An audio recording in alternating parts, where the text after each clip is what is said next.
Good evening friends. प्रयास classes में आपका एक बार फिर से स्वागत है।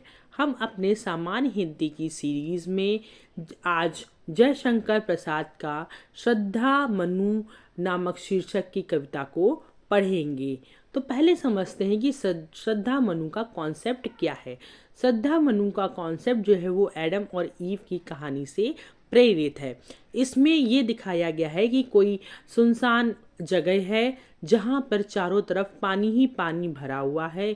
एक व्यक्ति जिसका नाम मनु है वह किनारे पर बैठा बहुत ही उदास और निराश होकर बैठा है, जिसे देखकर श्रद्धा नामक नायिका आकर्षित होती है और उससे उसका परिचय पूछते हुए कहती है कि कौन तुम संस्कृति जल निधि तीर तरंगों से फेंकी मणि एक कर रहे निर्जन का चुपचाप प्रभा की धारा से अभिषेक मधुर विश्रांत और एकांत जगत का सुलझा हुआ रहस्य एक करुणा में सुंदर मौन और चंचल मन का आलस्य। श्रद्धा मनु का परिचय पूछते हुए कहती है कि हे अजनबी, हे अपरिचित व्यक्ति, तुम कौन हो।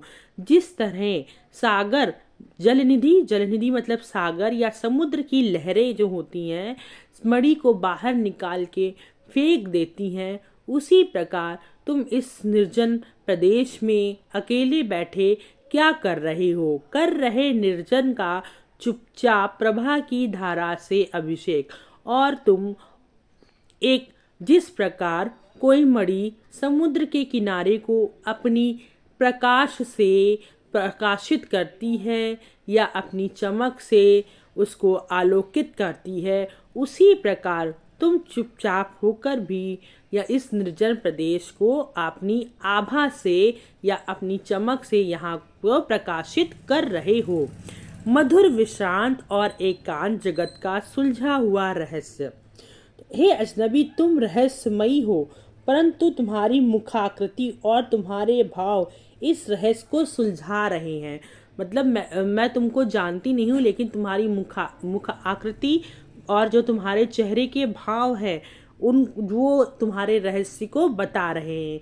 एक करुणा में सुंदर मौन और चंचल मन का आलस्य। तुम्हारा सुंदर और मौन रूप करुणा से भरा हुआ है तथा तुम्हारा चंचल मन आलस से भरा हुआ है। आइए अब दूसरा पैराग्राफ पढ़ते हैं।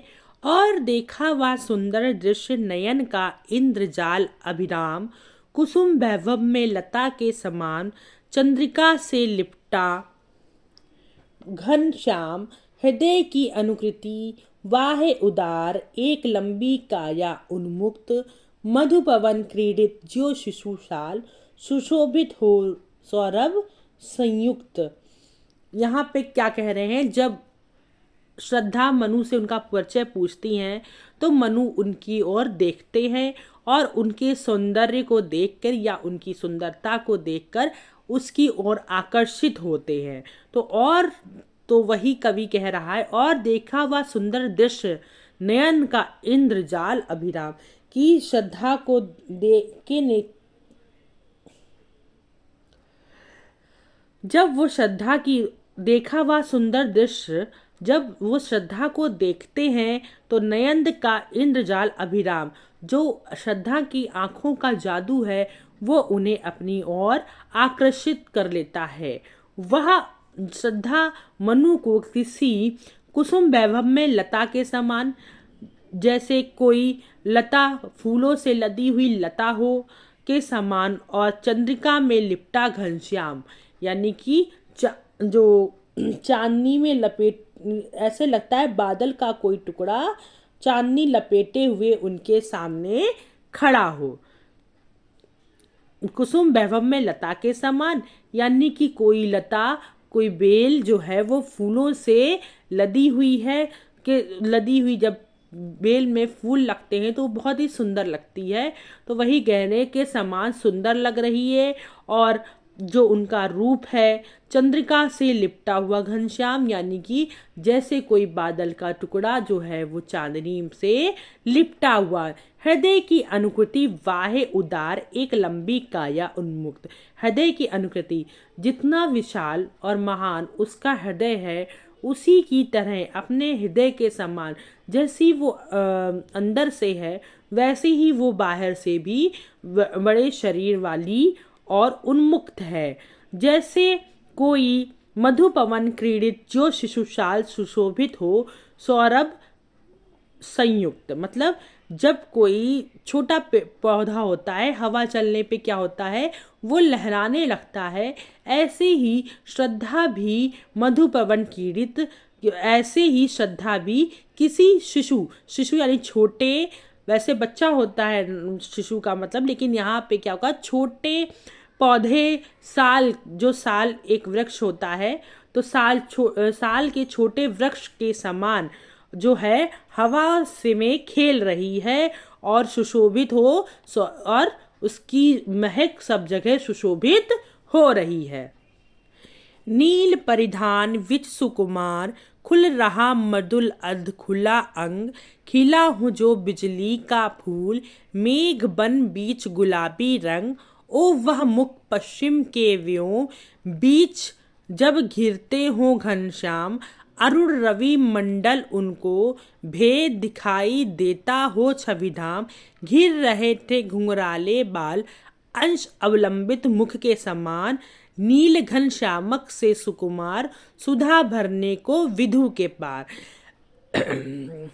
श्रद्धा की सौंदर्य की प्रशंसा करते हुए मनु कहते हैं कि नील परिधान, परिधान मतलब कपड़े, वस्त्र, नील परिधान यानी नीले कपड़ों के बीच में या नीली साड़ी के बीच में अध खुल रहा मृदुल अध खुला अंग, उसके शरीर के जो अध खुले से अंग दिखाई पड़ रहे हैं, तो उन्हें देखकर ऐसा लगता है खिला हो जो बिजली का फूल, मेघ बन बीच गुलाबी रंग।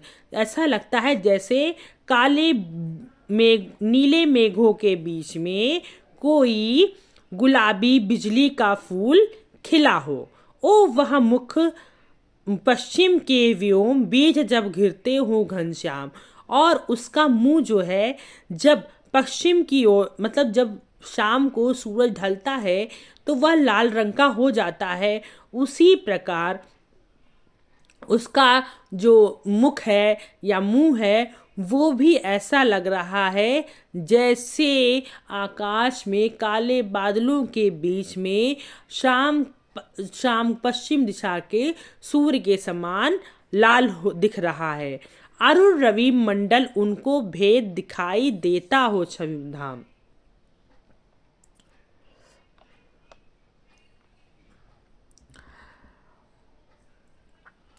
घिर रहे थे घुंघराले बाल, अंश अवलंबित मुख के पास। उसके जो घुंघराले बाल थे वो उसके मुंह के पास जो थे वो मुंह पर आ रहे थे। नील घन शामक से सुकुमार, सुधा भरने को विधु के पार। ऐसा लग रहा था उसकी मुस्कान ऐसे थी जैसे नील घन, कोई नीला घन शावक, यानी कोई नीला बादल जो है वो शावक से सुकुमार, कोई टुकड़ा अमृत पीने के लिए जो है सुधा भरने को विधु मतलब चंद्रमा के पास जा रहा हो।